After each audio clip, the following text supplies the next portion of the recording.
네, 안녕하세요. 저 새롭게 뭔가 코너를 하나 만들어야 될 것 같아서 이렇게 좀 하게 됐는데, 아무래도 제가 영화 공부를 했고 영화 전공이다 보니까 영화 이야기를 좀 해보려고 이렇게 또 녹화를 시작하게 됐어요. 제가 최근에 이제 본 영화 중에 굉장히 충격을 먹은 게 하나 있어가지고 그걸 좀 소개해드리고 싶어서 오늘 이야기해볼 두루미의 영화 이야기는 로마라는 영화입니다.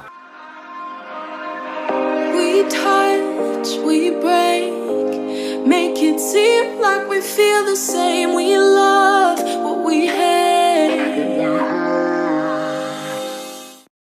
요즘 뭐 평점도 높고 최근에 이제 지인분들한테 들어봤는데 영화는 못 봤어도 영화 이름은 들어봤다라고.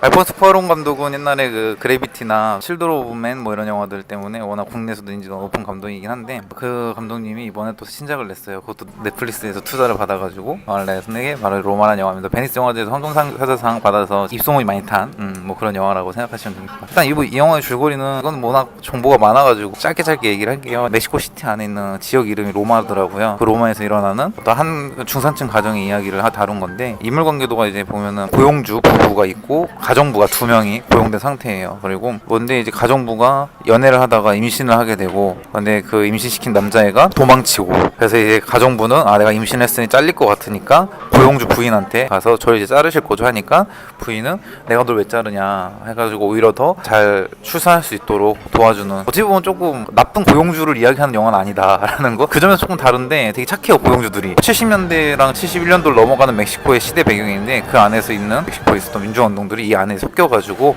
개인사와 이제 어떠한 사회적 맥락, 역사적 맥락이 섞여있는 영화라고 생각하시면 될 것 같아요. 그럼 두루미가 왜 이 영화를 보고 충격을 받아서 이렇게 영상을 찍게 됐냐? 첫 번째는 이거예요. 저는 인물 관계도에 대해서 굉장히 은유적인 내용이 많다라는 판단이 들어서 굉장히 놀랐어요. 소피아라는 고용주 부인과 클레오라는 하녀의 위아래 위치가 있죠. 근데 이걸 좀 더 구체적으로 확대해서 또 들어가 보면 소피아가 있고 그 위에 남편이 있어요. 남편이 있고 소피아, 그 다음에 클레오가 있고요. 근데 클레오도 자세히 들여다보면 임신시킨 남자가 있잖아요. 그 남자가 더 힘이 위에 있고 클레오는 그 아래 있고, 이런 구조가 보여요. 그래서 약간 이렇게 층이 보이시죠? 이런 식으로 층이 보이는데, 이 인물 관계도가 그 역사적 맥락에서 비춰봤을 때 굉장히 국가 간의 힘의 관계도랑 비슷해요. 그리고 혹은 기업과 개인의 관계도랑도 좀 비슷해요. 그러니까 뭐냐면 이런 거죠. 경제력이 센 국가가 있다면 그 밑에 개발도상국들이 있는 거고, 뭐 이런 관계가 이 인물 관계도랑 거의 유사하게 흘러가요. We lie, but we know we can't water what doesn't grow. Give up, let it go. 그래서 감독이 이런 인물 관계도를 그린 이유는 어떤 개인의 문제에서도 이제 힘의 관계가 있지만 국가와의 국가 간의 관계에서 힘의 관계가 있고, 정치적 관계에 있어도 힘의 관계가 있는 것을 보여주는 게 아닌가라는 이런 은유적인 메시지들이 보여진다는 거예요. 그래서 이 인물 관계도를 그냥 간과해서 넘어갈 게 아니고 우리가 한 번 더 생각해봐야 될 것 같다라는 생각이 들었어요. 그래서 감독이 의도한 게 굉장히 생각보다 단순하지가 않구나, 굉장히 시대적 맥락 안에 섞여 있구나라는 걸 느꼈던 것 같아요.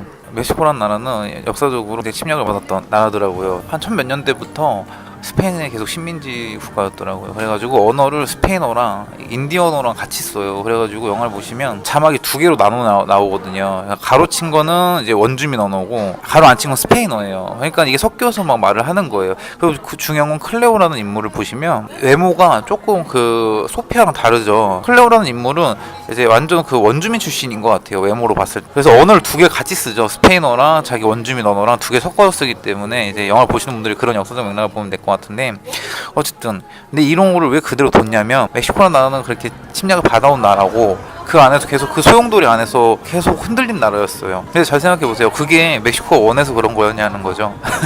힘의 관계가 있다는 거죠. 미국이 잠깐 등장하잖아요. 미국이 등장하는 이유가 있을 거예요. 여기서 조금 더 이제 마무리를 하자면, 이게 조금 좀 야한 얘기일 수도 있는데, 남녀 관계에 있어서 남작 들어가는 관계죠. 남녀의 관계에서 남자가 여성의 몸에 들어간다 했을 때, 이게 국가와 국가가 있을 때 뭐 들어간다는 의미랑 비슷해요. 똑같이 들어가는 거거든요. 근데 들어오는 게, 당신이 나한테 들어오는 게 내가 원해서야? 라는 질문을 하나 들어요. 그쵸? 클레오 가면 영화 마지막에 이런 대사 하잖아요. 나 임신을 원치 않았다고. 클레오의 감정을 대변하는 대사일 수도 있지만, 또 한편 크게 봤을 때 이런 거, 역사적으로 봤을 때 멕시코가 그렇게 스페인의 침략을 오래 당한 것과 미국의 간섭을 지금까지 받고 있는 게 우리가 원해서야? 라는 거죠. 영국 옛날에 식민지를 했던 나라들이 지금 와가지고 문제를 일으키고 지역 분쟁이 되게 심하거든요. 근데 영국은 딱 빠져있단 말이에요. 근데 사실은 그 시작은 영국이 식민지 시절에 문제가 발생했던 거예요. 근데 영국은 빠져서 있고 그리고 우리끼리 싸우고 있는 거고. 우리나라도 똑같잖아요. 우리나라도 일본 들어오세요 해서 들어온 게 아니잖아요, 사실. 과연 이 클레오의 대사가 그런 모습을 보여주는 게 아닌가라는 생각이 들면서 아, 이 영화가 다시 우리 역사에 대입해서 생각해볼 영화구나. 그런 부분에 있어서 좀 생각해보면 되게 이 영화가 재밌게 보이실 수 있을 것 같아요. 어쨌든 감독은 이런 관계도를 통해서 어떤 역학관계, 어떤 힘의 관계를 보여준 게 아닐까라는 생각이 드는 거죠. We touch, we break, make it seem like we feel the same. We love